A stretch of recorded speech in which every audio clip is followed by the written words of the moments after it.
Crystalia, a land where life was peaceful and beautiful. Then, the Jotunheim forces attacked. King Oridin of Crystalia tells Princess Mabushina to escape to Earth and warn them of the dangers. General Crunchula storms the castle, and King Oridin takes them all on, until Oridin's brother, Garza, reveals himself to be on Yodon's side. Crystalia has fallen. Mabushina is left alone, but finds the Kiramager within Oridin's throne, and escapes to Earth. You immediately see all the sparkles and shine, then you wonder how this idea came to be. Let's start with the producers of the 44th Sentai, those being Hideaki Tsukuda and Takashi Mochizuki. Tsukuda is a longtime veteran, first being the chief producer for Tokusou Sentai Deca Ranger, then working throughout the years on multiple Sentai, including Mahou Sentai Magi Ranger and Geki Ranger, as well as Kamen Rider projects like Kamen Rider Double and Kamen Rider Forze. He even wrote the Forze novel. Mochizuki wasn't around for as long in Toei's Big Two Toku, and is mostly credited as a sub-producer. However, he still had a hand in fantastic writer shows like Gaiman Drive, as well as being a sub-producer for Dobotsu Sentai Zyuohger, and was the chief producer for Uchu Sentai Q Ranger. These two seem like a strong duo, and that becomes evident just talking about the motif of Sentai 44. Since the 43rd Sentai, Kishiryo Sentai Ryusoldier, was a return to a dinosaur motif with a Fantasy Night theme,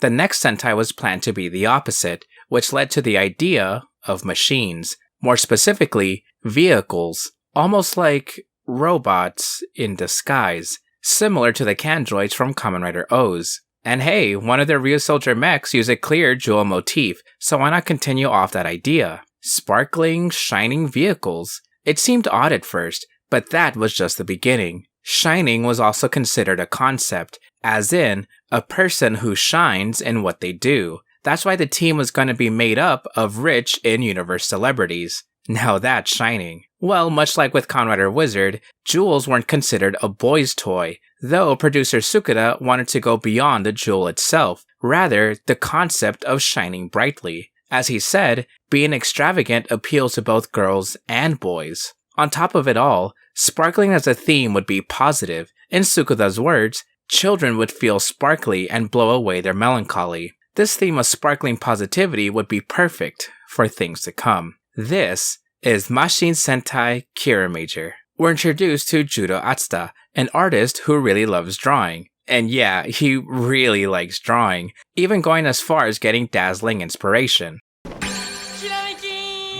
Meanwhile, some people from the organization Carrot find Mabushina and the stones on top of a mountain. Mabushina wakes up in front of Hakutaminami Muryu, who is friends with King Oridin and was also told of the dangers. So he got 5 Kirame changers to form a team. The Kirame stones are also alive. Mabushina meets our heroes to introduce them to their stones, but I'll introduce them in episode 1 proper. The 4 heroes group together, then are called on to fight the Yodon forces. Unfortunately, the commander gets knocked out quick, leading to the team to find their resolves and transform.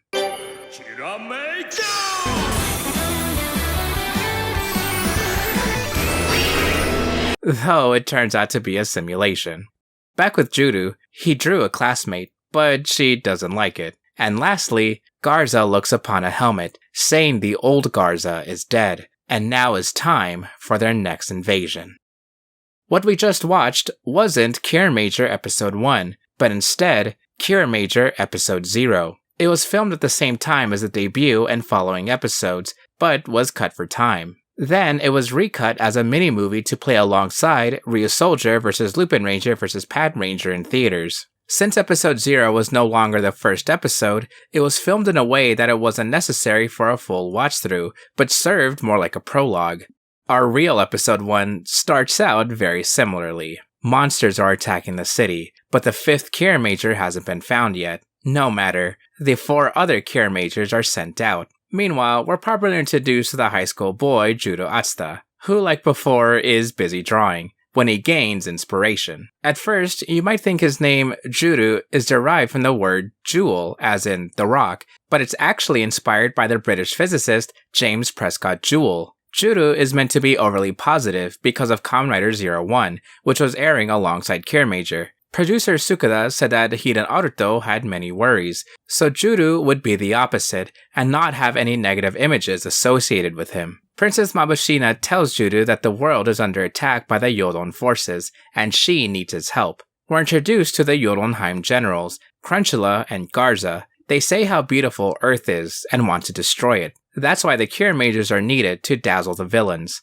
Mabushina tells Juru of the land of Crystalia, where 5 talking crystals gave power to the Kiramagers. Now for the team. Kirame Green, track and field star Hayami Sena, Kirame Pink, genius surgeon Oharu Sayo, and Kirame Blue, famous actor Oshikiri Shiguru, and Kirame Yellow? He's a pro gamer, Imizu Tametomo. While you could say they're celebrities in their own right, especially Shiguru, their occupations were chosen to be more grounded and modern, like the ultimate gamer. All of them give Juru inspiration for a new drawing. But the Kiramagers aren't exactly happy with his interruption. Speaking of interruption, a giant monster is still on the loose. Juru continues to be called the 5th Kiramager, but he's not accepting it. He doesn't feel worthy of being a warrior. He just wants to draw. Mabushina takes a look at his drawings and sees how he's drawn new weapons and even a mecha. All of this reminds her of her father, King Oridon, who also had great inspiration. Juru continues his inspirational streak and imagines a crystal vehicle to fight the giant monster. With that, he feels a sparkling inspiration and finally transforms.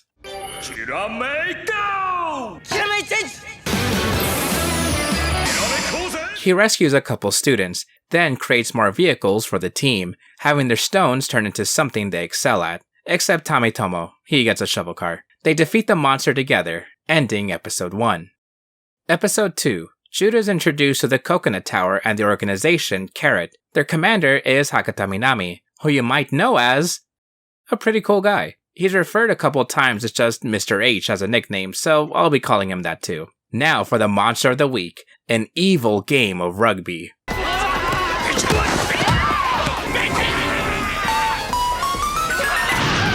Juru's leadership is already called into question when Sena leaves for something. Then the team don't wait for Juru's command, and Sena has to be called to join them. Some rescuing later, and Juru confronts Sena about not helping. Juru says some not very inspiring words. He tries to find an excuse for her, though Tametomo continues to berate his leadership. If only there were 2 Senas. And so, the team makes Mabushina read a Lupin Ranger manga to have her cry and create crystals, which could be used to have a clone. Yeah, I'd cry if I read a Lupin Ranger manga too. So, a clone of Sena is made for her to be able to fight alongside the team more often. The full Kiramagers arrive.魔進戦隊キラメイジャー! And it turns out that this Sena that was transformed was actually the clone, instead of the real Sena. Tametomo is angered that Juru chose the clone to be here with them, but Juru did it for good reason. He needs the team to be at their best, and he knows Sena loves track and field. If he was told to stop drawing, he wouldn't be shining as bright as he does. Then we have the obligatory monster fight, and yeah, pretty good episode. Episode 3. We see Shiguru in a documentary of his acting. He is the coolest actor around, and everyone knows it. Although, Juru wonders if Shiguru is putting up a front. The Monster of the Week puts a vice on people. Then the Kiramagers arrive, doing a full roll call. This roll call is more dynamic and 3D than any other Sentai, which got its inspiration from Tokyuger, since that team had vertical lineups that popped out. Shiguru acts as cool as always, even when a vice gets put on him. Sayo says the vice is on so tightly that the pressure from the pain must be insane. Shiguru stays cool though. Juru asks Shiguru if not acting cool is really so bad. It's okay to not put up a front with his friends around. Shiguru wants to continue filming, implementing the vice into the story, saying that it'll make for a good build-up. He does his action scenes without as much as breaking a sweat. Sena loves how cool he's acting, but Tametomo notices that Shiguru is sweating like crazy. Once alone, Shiguru lets out his yells of pain, saying he really is troubled. Unluckily for him, his other teammates were hiding and witnessed him not being cool. Juru thinks of a plan to hype up Shiguru, letting him stay cool in his element. Some fighting later, and the vice is released.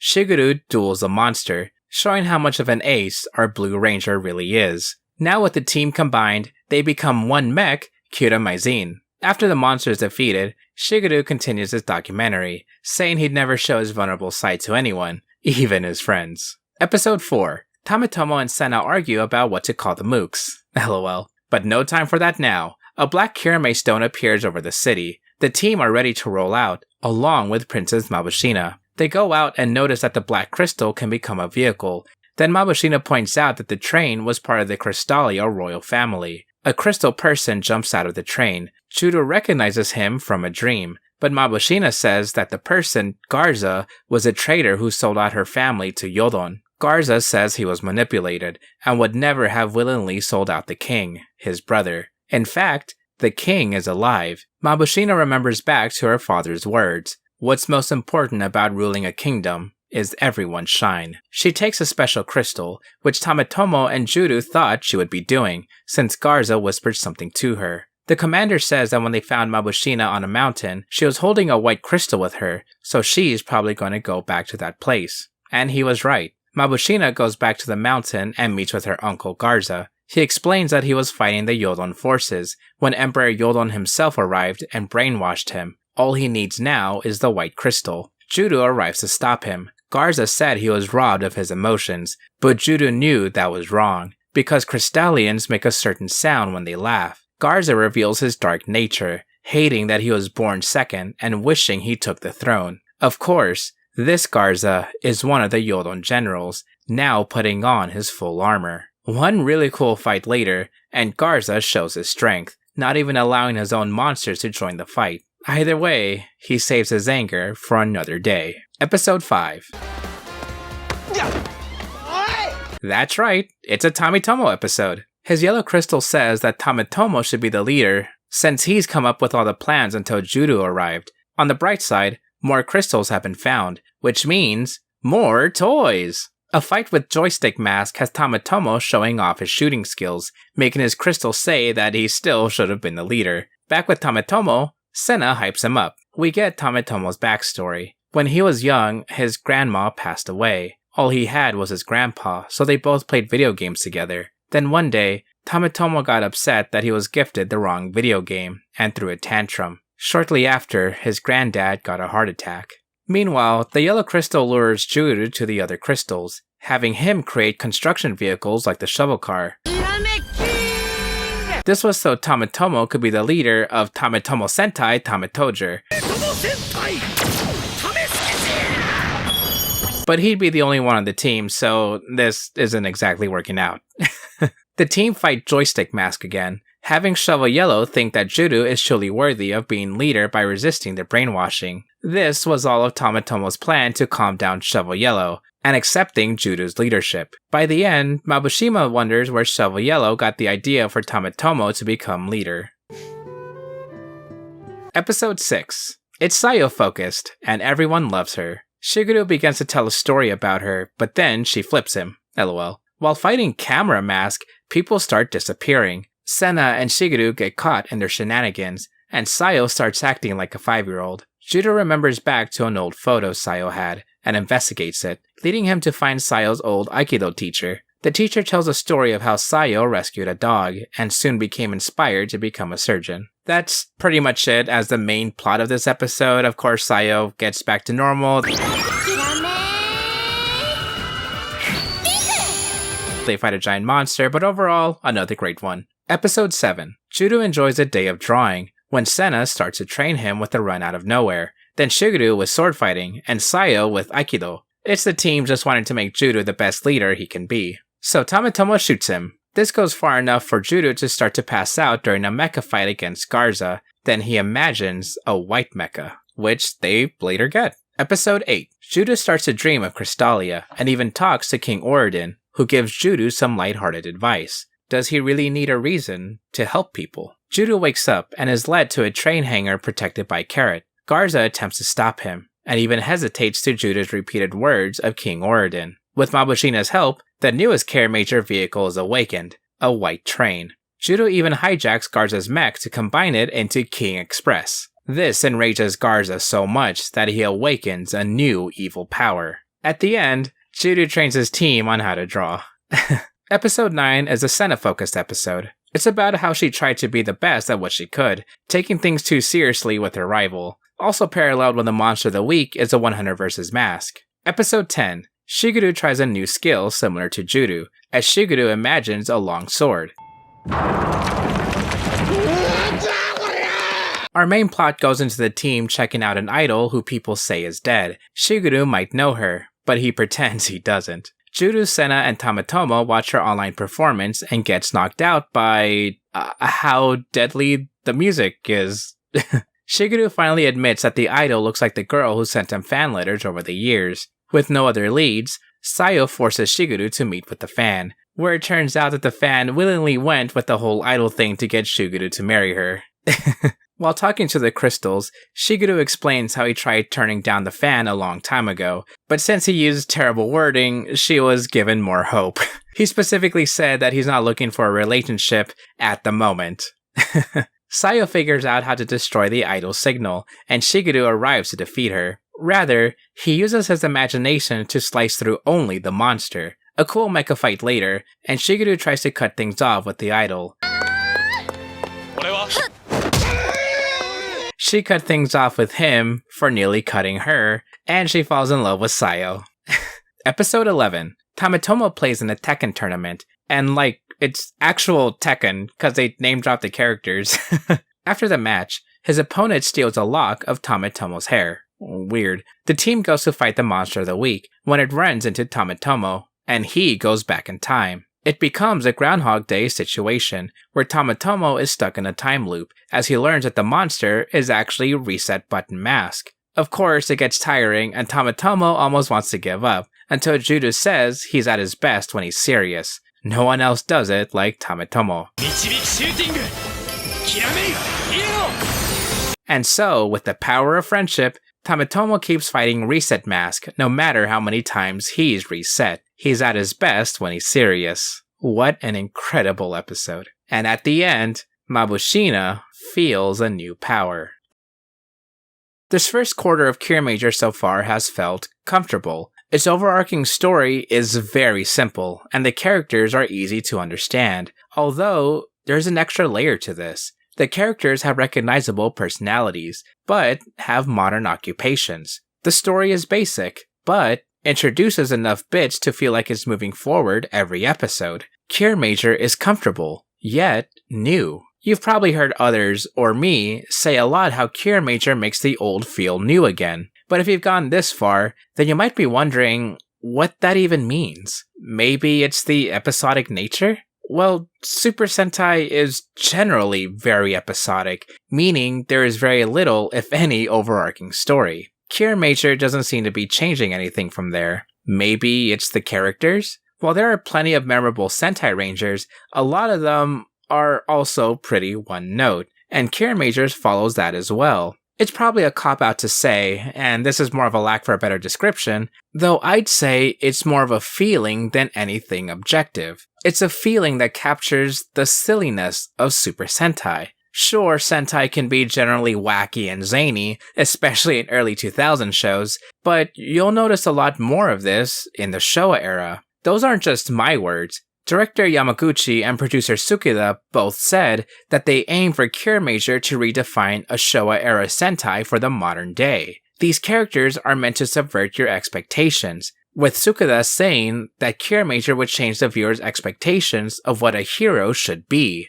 You've probably noticed by now how upbeat Kiramager has been as a whole. The darkest we've gotten so far is Crystalia Falling, which, yeah, is pretty major, but that was in the beginning, and is pure setup for the rest of the episodes to be pretty hopeful. You might know where I'm going with this. Kiramager was broadcasted starting in March 2020, and around the same time, COVID-19 was spreading worldwide, causing several states of emergency, including in Japan. The call was made while episode 12 was in production. Even during emergencies, the show must go on, despite several staff members already being infected, including a main character, that being Judo's actor, Ryo Komiya. The show did take a short break with specials to fill the time slots, such as a re-edit of episode 0. A main takeaway you'll notice from here is, of course, the distancing between actors, which had to be taken into account with new scripts. Many of the twists in the story were resolved quickly, as director Tsukuda said, to reduce stress.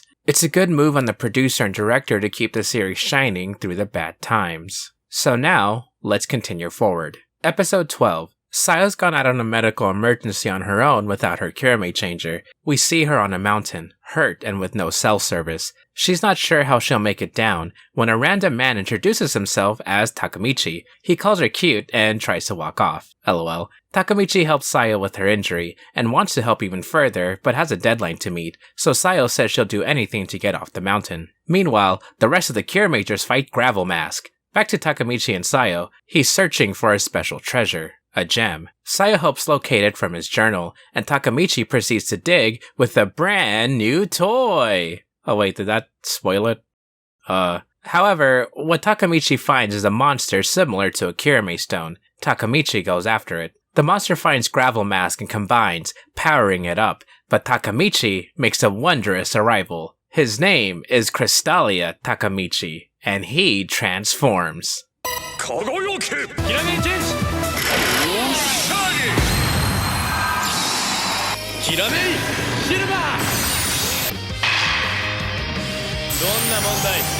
Takamichi defeats the monster, but Commander H doesn't seem very happy.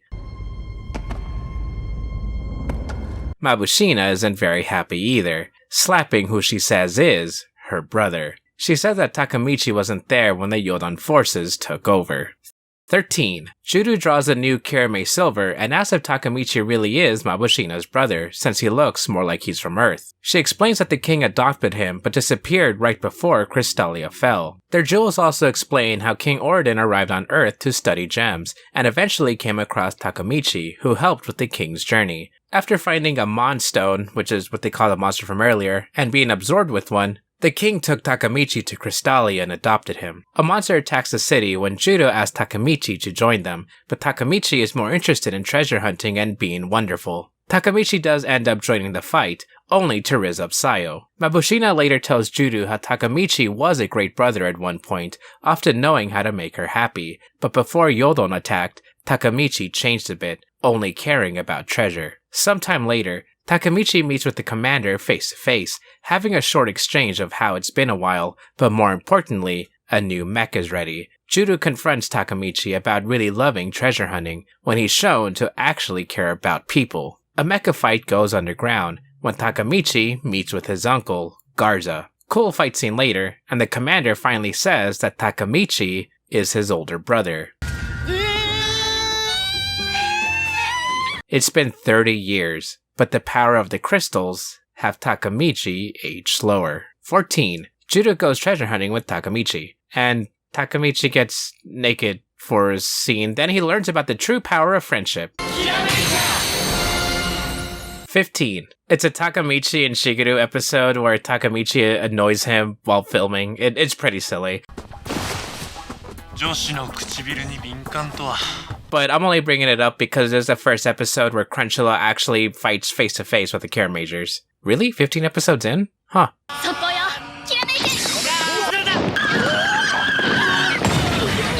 17. The commander reveals that Takamichi's vehicle is about to transform into a mecha, but it's missing the silver crystal. Coincidentally, Takamichi steps in and says he may have found the treasure he's been searching for. Judo, Takamichi, and Tamatomo go to the treasure location and are forced to play games. Tamatomo wants more information about this treasure, which Takamichi says is one of the 4 legendary gems. After a very cool scene of Tamatomo fighting the mole mask, Takamichi awakens a crystal within himself to transform his vehicle into a mech, Gigant Driller. Our 6th ranger finds the legendary gem and wants to collect all 4 to grant his wish. A wish to save his sister Mabushina, because she's been cursed by a great darkness.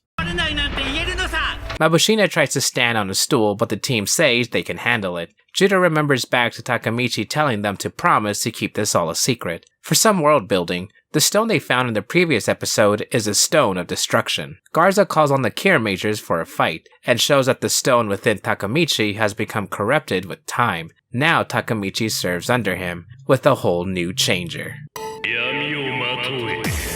Yodon change.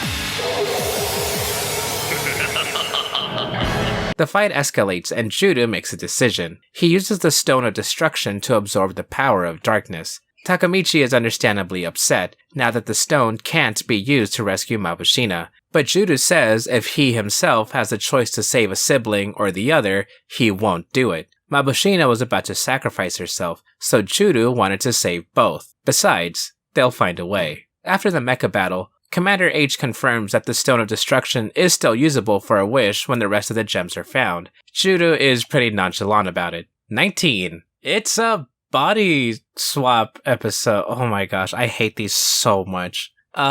So the Kiramagers body swap with their gems due to the power of moving out mask. Okay, as much as I love Kiramager and it's, of course, my number one favorite Sentai, this is probably one of my least favorite episodes of this show. The Jules learn about the power of friendship. It's like any other body swap. Tamatomo does a floss in this one. Episode 20. Judo is in class when one of the girls from way early in the season, named Kakihara, is interested in seeing Judo's private face. You know, the saying of how you wear different faces, one in public and one in private. Glue Mask has Kakihara and Judo, well, glued together, although Judo wants to keep his identity a secret since they're classmates. It's also an excuse to have Judo's actor away. Some shenanigans with Takemichi later, and Judo shows he's beneath the mask. Kakihara is immediately disappointed, since the rest of the Kiramagers are popular and cool, while Judo is, well, Judo. Through some more shenanigans, Judo explains that her real face is really cool, and they fight in sync. By the end, Kakihara learns the true power of friendship, and might start having a little crush on Judo. 21. Mabushina, Judo, and Senna visit the aquarium. Meanwhile, Takemichi has some continuity from a previous episode as he's interested in Shigeru's ability to increase his sword length. Anyway, this week, the Kiramagers fight against Fishing Pole Mask, who has one of the legendary gems. And to make things worse, Mabushina starts to feel darkness inside her from the curse. She notices how her eye had the Yodon crest, so she's told that she was cursed by a witch named Numajo long ago. Takemichi was there too. Defeating the witch cursed King Oriden's wife, causing her to turn to dust 7 days later. Now that curse is affecting Mabushina. Through some really smart planning and observations, Shigeru deduces where Fishing Pole Mask is, since the monster was holding on to the Granterstone of Time. Then Shigeru takes it. LOL. Oh, I forgot to mention, the legendary gems have an official name. They're called the Granterstones. Whoops. 22. Takemichi shows Mabushina that he has 2 Granterstones now, but she calls him a fool. She doesn't want him to be her hero. She wants him to be everyone's hero. Commander H finds out that the Time Stone can send anyone back in time. I mean, it's in the name. They go through some rules and explanations that you've probably heard of before, like they can't change anything in the past or else it'll be different in the future. So the plan is for Tamatomo and Senna to distract King Oriden from fighting the witch, in order to keep the curse-lifting stone alive. While Judo fights the witch himself, and man, like, this fight is really good. Unfortunately, Judo failed in his mission to steal a special something from the witch, but there's an alternative. Judo used his sword, splashed with the witch's poison, to clean the Aqua Kirame stone, and with it, a new vehicle is created. After the battle, Takemichi wakes up from being knocked out. Commander H says Mabushina is not here, because she's with Takemichi, and the curse is lifted. Yay. 23. We next learn about Queen Mabayune, who could be awakened from a gem inside her crown, although if she learns about what happened to the king, then she might break. So those who stayed behind at Carrot try to convince the queen that the Kiramagers are just putting on an old Crystalia play. If you're wondering why Shigeru is dressed like that, it's because according to the Crystalia play, Blue is a complete nerd. Anyway, Mabushina sings a song to go along with the play. Also gotta mention, it's pretty amazing how most of this episode takes place on these stairs, and it's still very much entertaining. Queen Mabayune says she's already figured out what happened with Crystalia, but appreciated the effort everyone put into trying to make her happy. Then she goes into the great beyond. The regular Kiramager ending is also replaced here by the song Mabushina sings, and it's pretty good. 24. Oh my gosh, this is one of my favorites. Judo comes in with a guitar, which reminds Sayo of a band she used to play in called The Doctors. Speaker Mask plays some terrible music, so Judo suggests they start a band. Hold on, is that a full-on Ace Attorney reference? Like, actually, like, the American localization Ace Attorney? The logo looks way too similar to be a coincidence, and you think it's not, because in Japanese the game series is Gakuten Saiban, and none of the kanji is in this logo, but it's clearly taking some inspiration from Ace Attorney. Wow, that's one of my top 3 favorite game series of all time, and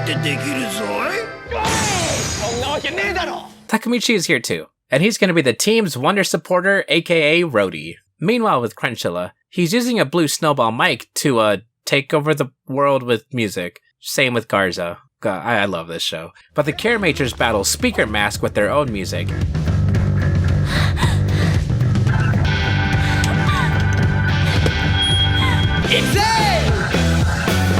And as a music nerd, I want to say how impressive it is that they're actually playing the notes here. Like, I'm so used to the Dekaranger music video where it's super awkward that they're nowhere near the real notes, especially the drums. They look so off. But here, the actors, and extension the Kiramagers, are actually playing the real notes. Shigeru's bass is too low, by the way. Anyway, the day is saved and the song the Kiramagers sing is used in place of the regular ending. Takemichi is here too. 25. Good morning. Despite Mabushina no longer being cursed, Takemichi still wants to search for the other Granterstones in order to bring back Crystalia, and even have Mabushina become queen. Judo and Tamatomo help out during Takemichi's search this episode. At the villain base, Crunchula seems a little excited because he created his best mask man yet. A bomb? I think? Garza tells him that's stupid. Our rangers adventure on a mountain and come across an archery range. When they hear the legend of the Phoenix and an archer, though there was someone before Judo came along, an alien. Suddenly, a random archer grabs the men's attention. She said she's here because she felt a great power, and she loves humans, especially powerful ones. Tamatomo tries to slide into her DMs. It doesn't work. Our heroes are called to fight a mask man. They fight for like a minute, then our heroes go back to the mountain to search for who they call the cute tomboy priestess. Luckily, they also find the third Granterstone. Tamatomo continues to be fascinated with the cute tomboy priestess, but she seems to be more interested in how Judo and Takemichi are acting, as well as a silver Kirame changer. They come across a monster when Takemichi fights as a mech. The priestess realizes this is enough, and creates a purple changer out of mud. She calls Crunchula, saying she's going to continue Emperor Yodon's work herself. She teleports to the other Kiramagers, and transforms.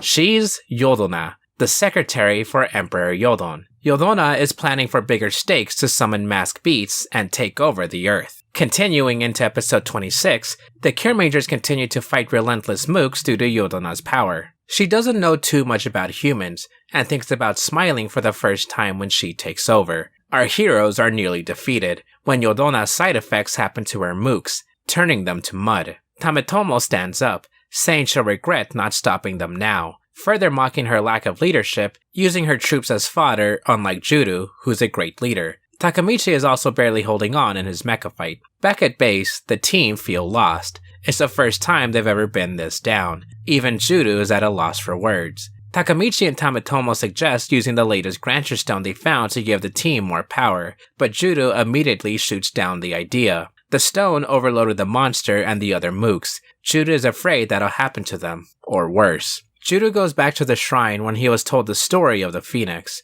The priest explains that the previous person he told the story to was actually King Oridon. They were in an archery contest when King Oridon said that the limits were meant to be broken. With that, Judo gets a dazzling idea. The Kiramagers arrive to try to stop Yodonna. Judo is here with a brand new toy, the Kirame Go Arrow. He's not afraid of them going beyond their limit, because they'll only be in it for 100 seconds. And so, the team transform.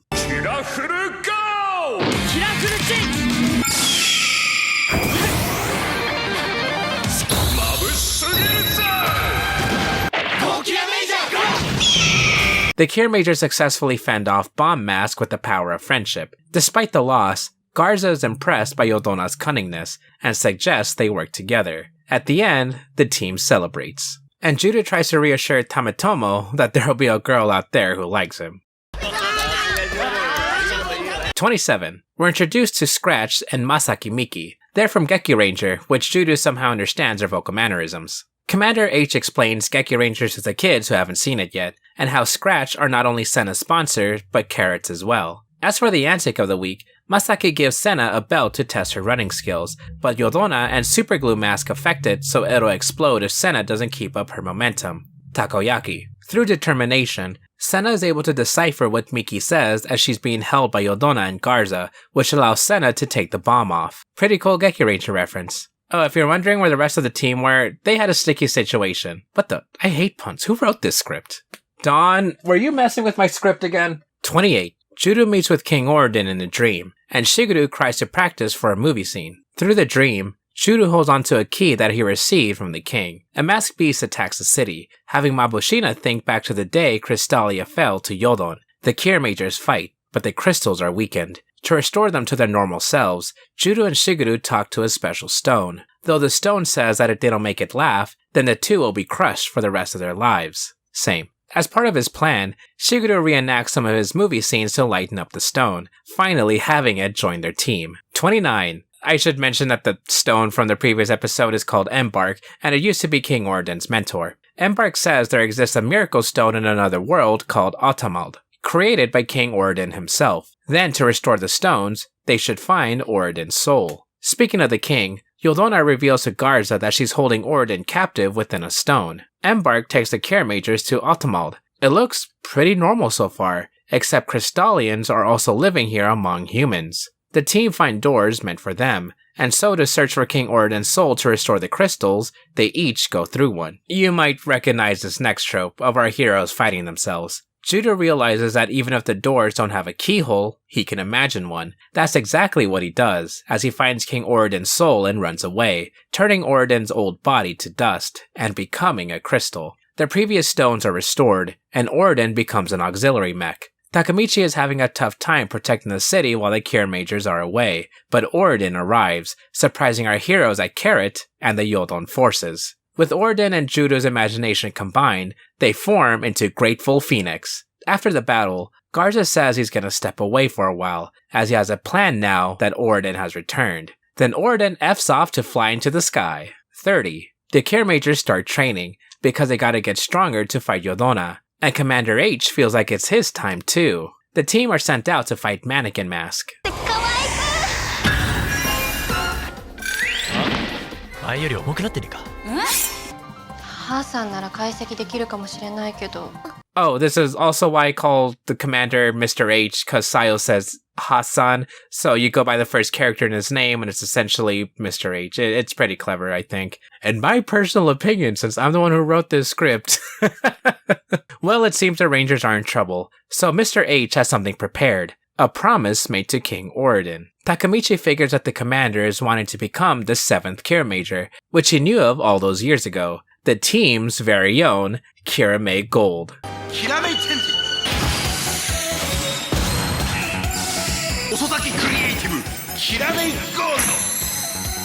During a mecha battle, Commander H explains that he hasn't been working on a Kiramei Gold. He's been upgrading the Careful Arrow to be able to summon King Oridon. Oh, the king finally says hi to his daughter now. Bro, it's been like 10 episodes. Couldn't have said hi earlier? 31. While fighting Pinch In-N-Out Monster, Judo and the mechas shrink to marketable toys. The rest of the team are working, and the other crystals are hanging with King Oridon for the day, so the conflict is watching a kid find the DX toys and us watching him play with them for about 10 minutes. No joke, a lot of this episode is just us seeing him play with the DX toys. I mean, it's kind of cute in a way, but if I wanted to see this, I could have just played with my own Kiramager mechas. Anyway, Judo eventually just leaves the home, and that's how he grows back to normal. Yeah, that was an episode. 32. Sayo's on a date with an American she met at medical school. Meanwhile, the Kiramagers fight Riddle Mask.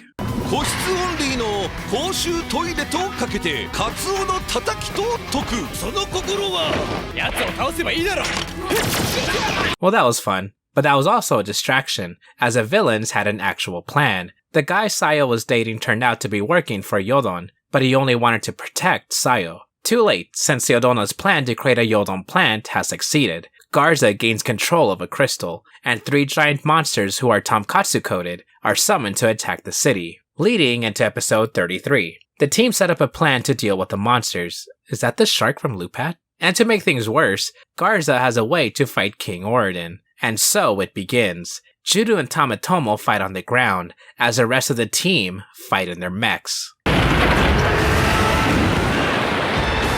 Directed by Kiyotaka Taguchi, this is absolutely one of the greatest scenes in tokusatsu to me. Judo and Tamatomo find Sayo held hostage by Yodonna underground. Judo tries to use an arrow, but seemingly gives up to save Sayo. Turns out, Judo was stalling for time so King Oridon could transfer himself into the arrow, then be shot through Garza, and combine to return where the Yodon seed was planted. It's a tough battle, but eventually, the team were able to unleash a combined finishing move.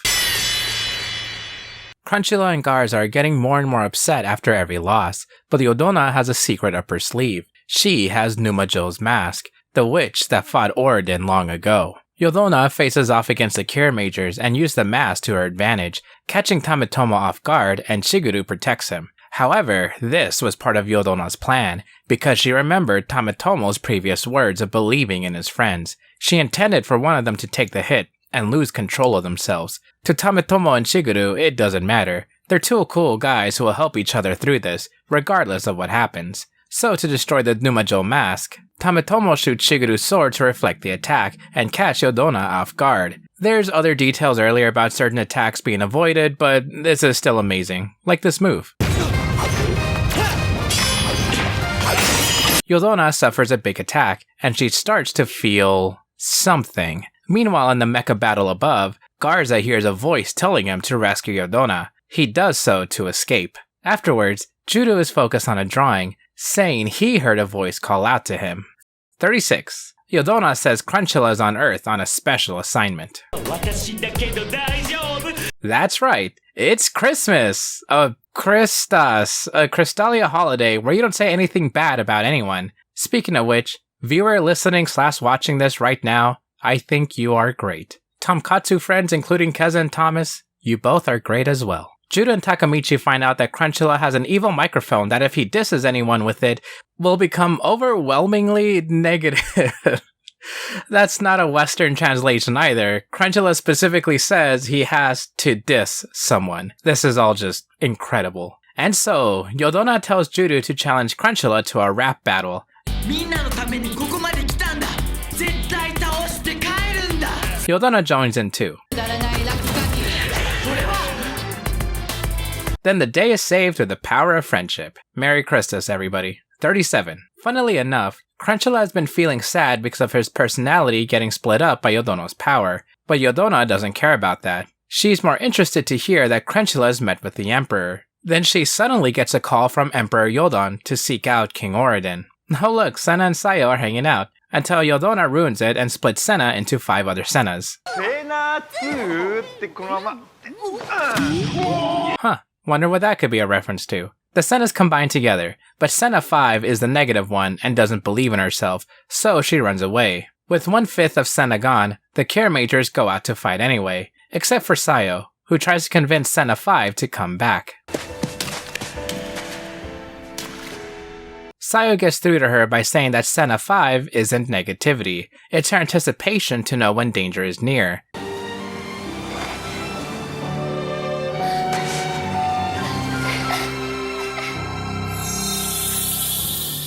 The team group up with Oridon for a mecha fight, but Yodonna was waiting for this moment, although she doesn't know why. Then as sudden as before, Yodonna transforms into Emperor Yodon. He was a part of her the entire time as a split personality. He can't stay in this form too long, but it's enough to leave an impact on the team. 38. We see Takamichi meet with Garza, who asks him for a duel. Meanwhile, the Kiramagers fight Cavity Mask.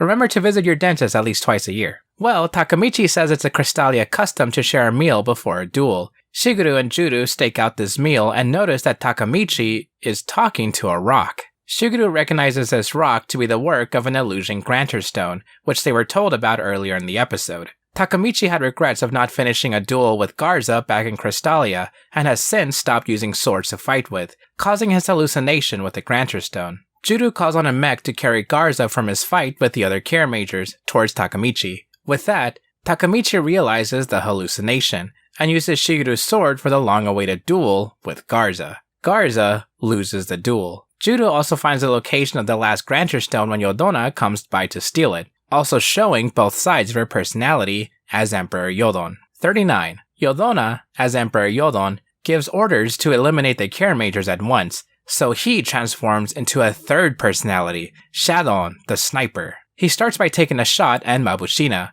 but Takamichi takes the bullet. I love that Shadon is able to hide in the shadows, so he summons a mecha and monster to create those shadows. It's pretty clever. Tamatomo soon realizes Shadon isn't really targeting Mabushina. Shadon is using her as bait for the others to protect her and be shot at. Smart. What else is smart is how Tamatomo pretended to be shot and used Takamichi's mud ball to distract Shadon, and using the Kirame stones to brighten up the area. Shadon's mask is defeated, only leaving Yodonna and Emperor Yodon. 41. Crunchula is more upset than usual, considering Yodonna is getting stronger while Crunchula keeps failing, so he summons his most powerful masked beast yet. The team is sent out, and they see people turned into cats by Lucky Cat Mask. So Sayo, Senna, and Juru become cats.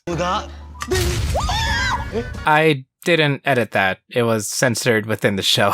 Juru follows Crunchula and the two start to have a good time together. Crunchula feels like being on Earth helped his creativity, especially when making monsters. Yodonna arrives and messes with the painting Crunchula helped Juru with, although Crunchula is having doubts. He awakens Juru from the cat spell, wanting to become more creative, so Crunchula runs away. Oh, check out this roll call first.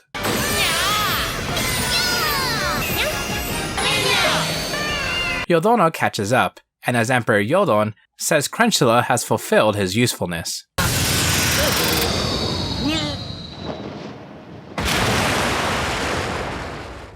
After the mecha battle, Juru goes back to the painting he and Crunchula made. It looks like random splatters, but it was a fun time for both of them. And in the mid-credits...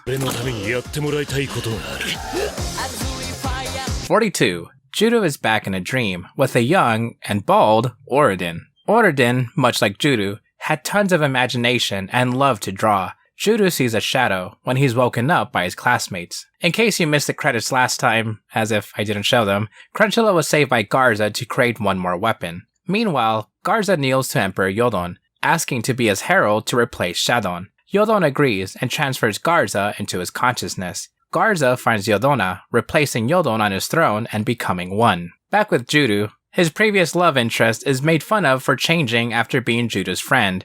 Well, he is the one who changed her for the better, so she asks if they could go to an amusement park. She says it's not a date, but, you know. Unfortunately, smog floats around the city, and people start to get sapped of their energy. The Kiramagers go out to fight Garza, but since he's been powered up, he easily takes them down. Emperor Yodon takes over and oversees the pollution. Then Crunchula throws a bomb on Q. This was part of Garza's plan to stifle the Emperor and kill Yodon to gain even more power. Juru can't help but to feel impressed by how cool Garza looks now, though the team still try their best to fight. Then Garza unleashes a move that Juru saw from his dream, realizing that the boy he saw wasn't Oridin, but Garza. The team loses, and Garza kidnaps Oridin to execute him in Jotunheim. 43. The team discuss how to get to Jotunheim. Luckily, Crunchula has been found by Takamichi, which is their main lead. Since Crunchula made a connection with Juru in the episodes prior, he decides to help out, but only slightly. The team find Oridin about to be sacrificed by a vacuuming monster thing when Juru brings up how he saw a young Garza in a dream. Oridin explains that Garza was once filled with imagination and creativity. He was even destined to be the chosen Crystalia hero. Garza arrives to stop the team from rescuing Oridin. Then Garza and Juru duel. The two clash when Juru imagines they go into the dream from before, the one where a young Garza showed his creativity. Oridin joined Garza with drawing, and they were both happy. Juru gets through to Garza, who finally realizes that he gave up his own people in Crystalia, but maybe there's a chance to bring things back to normal through the 4 Granterstones. Once that information is said, Emperor Yodon reveals himself, saying he was hiding away until he no longer needed Garza. Emperor Yodon also explains that he was the one who put negative thoughts into Garza, causing him to doubt his brotherly love for Oridon. With that, Yodon shoots through Garza, killing him, and leaving Judo behind to fall into a canyon. 44. The Kiramagers go back to base, defeated and sullen after Judo was left in Jotunheim. Despite that, they tell themselves to get ready, as they know Yodon will be coming for the remaining stones. Tametomo thinks of a plan, and right on cue, Emperor Yodon arrives. The team use one of the Granterstones to revert Yodon back to Yodonna and encase her in stone. However, Yodon strikes Yodonna so he can free himself from the stone. Emperor Yodon rises back up and hides his face with an unbreakable mask. Takamichi and the rest of the Kiramagers try their best to fight when Judo makes it to the battle. Judo says that Garza used the last of his strength to catch Judo with his mech. But Crunchula lended a hand as well, since he stole Yodonna's Granterstone and helped Judo get back to Earth.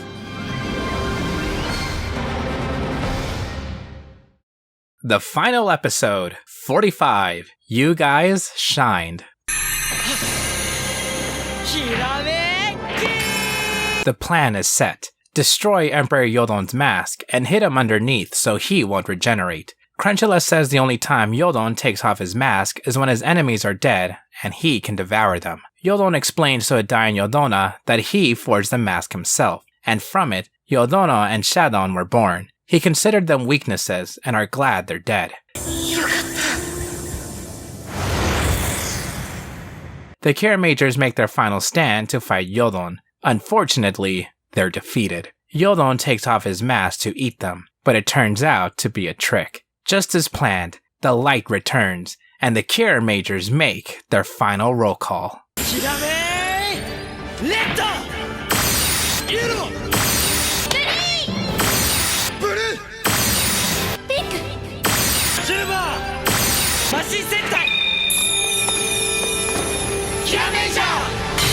Mabushina watches the team fight and remembers what makes each of them so strong. With one final surprise, Judo shoots through a Granterstone at Emperor Yodon, defeating him for good. Tametomo, Senna, Juru, Takamichi, Sayo, and Shiguru go home. 3 months later, Juru says that Crunchula is making Jotunheim better and will no longer invade other civilizations. In even bigger news, Mabushina has been crowned Queen of Crystalia after returning it through the Granterstones. Before they could say more, Juru's girlfriend, Kakihara, is upset that Juru drew something completely different from her. The Kiramagers continue to shine brightly.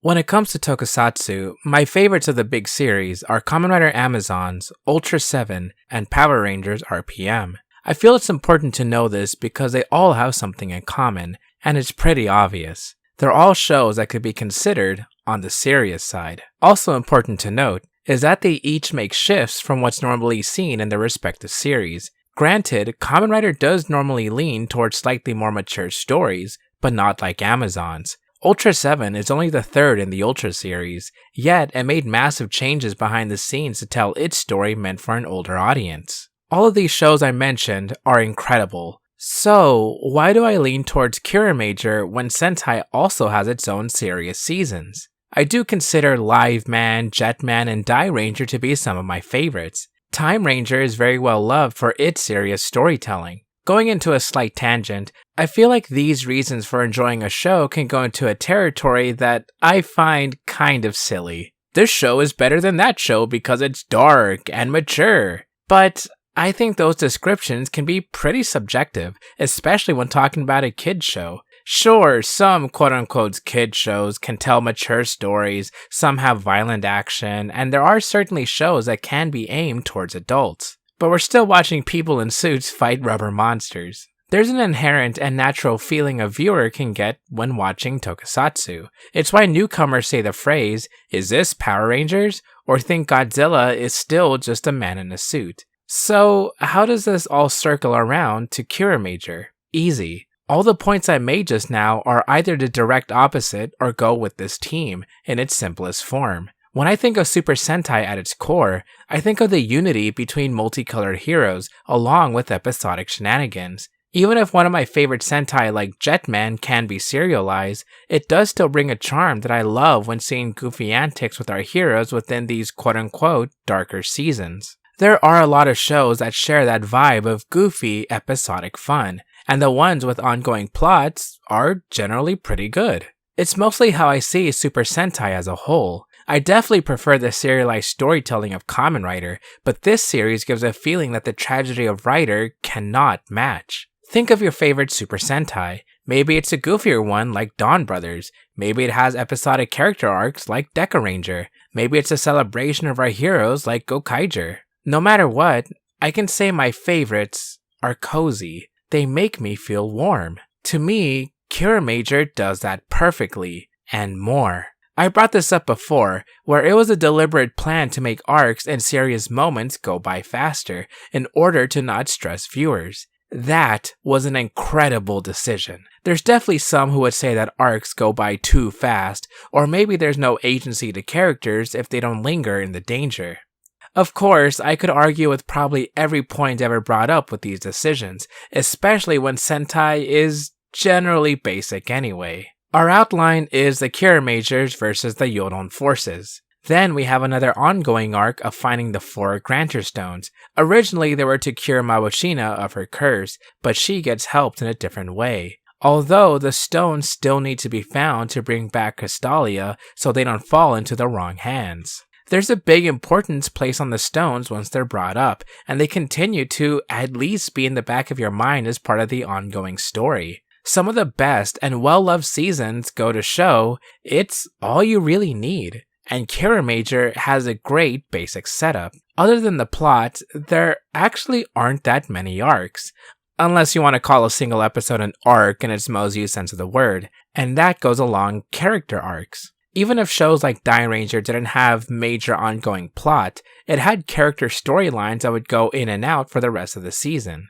It's a genuinely great formula that I haven't seen too often after that. Kiramager, well, the characters are more or less the same from start to finish, and the show knows it, so it doesn't need these larger story arcs. Our team are adults who have jobs, they pay their taxes, they probably have their own apartments with a sign that says live, laugh, love. All except for Juru, who's in high school and has to learn to accept himself as a leader. The reason why he's a leader in the first place is because of his huge imagination that reminds Mabashina of her father. Sure, the others do show that they have imaginative powers, but Juru has a power of creation. He's the one who holds the team together. It's kind of funny in-universe that this kid is leading a team of grown adults, but in a more meta and narrative sense, I understand why it's that way. Also consider it within a lineup of Reds. Juru stands out in several ways, but sticks with that basic theme I've been bringing up a lot. Juru is that gem who refracts his leadership to the others,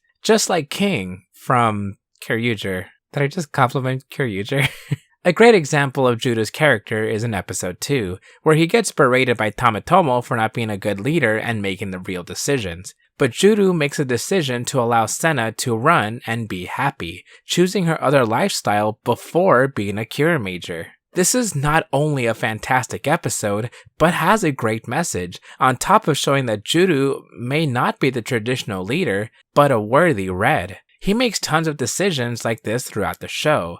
They're not spelled out like this, because it doesn't have to. Juru's actions speak for themselves. In fact, a lot of characteristics aren't really told to you by a character staring at the camera. Sometimes the lesson of the week is pretty straightforward, but other times it knows you know the message, and that makes these stories all the better. In some ways, it's very mature storytelling. I'm leading this towards King Ohhh. We're told several times how he has great imagination, and it seems like a telling and not showing situation with how much it's said. However, when we actually do see him, he's like this chill guy who somehow knows what he's doing, and that's exactly why I like him. Ohhh is just so fun, despite being the king. Plus, later we see his imagination in action when he's with Juru, so all that talk wasn't to boost his ego, he's actually worth talking about. And there are tons of characters like this. Some random person could be brought up in a cold open, then we see how complex they can be later in the episode. Whether it's the person themselves, or the complexity they add to one of the Kiramagers. There are way too many examples, so I'll bring up an episode I didn't talk about. In episode 16, Takemichi brings up an old crush from before he was adopted. The team find her, and Senna tries her absolute best to bring Takemichi and his old crush together. It's lampshaded that maybe Senna is only doing this because she went through the same heartbreak and doesn't want Takemichi to go through it either. But no, Senna wants to help Takemichi just because they're teammates. To her, it's the right thing to do. Like, come on, that's so fun and interesting for multiple characters, including that one-off character. And guess what? Moments like these are all throughout the show, even as close as the final few episodes. Okay, one more. Episode 3 is one of my favorites in the entirety of Super Sentai, and you can clearly see why. Shigeru continues to act cool despite the vice on his head causing him so much pain. This is one of the episodes where Juru spells it all out. It's okay to let your guard down around your friends. You don't have to continue acting like this tough guy. It's okay to be yourself. Again, a fantastic episode, super fun shenanigans with Shigeru, and still has a heartwarming message. I wanted to make this quick. Within these 10 minutes of talking, within this 10-minute review, you could say, were my very straightforward and basic thoughts about Kiramager. Besides, if I were to make this a multi-hour-long video, then of course I'd bring up Kakihara's ongoing character growth, Yodonna's growth as a villain without becoming a hero, including the side content, Crunchula's growth as a character, Garza, okay, you clearly see what I mean. These characters and their stories are incredible. No one does it like Kiramager, and that's why it's my favorite Sentai of all time. I love Marcosatsu Sentai Kiramager. With all that being said, let's travel the many Sentai worlds at full power with Kikai Sentai Zenkaiger.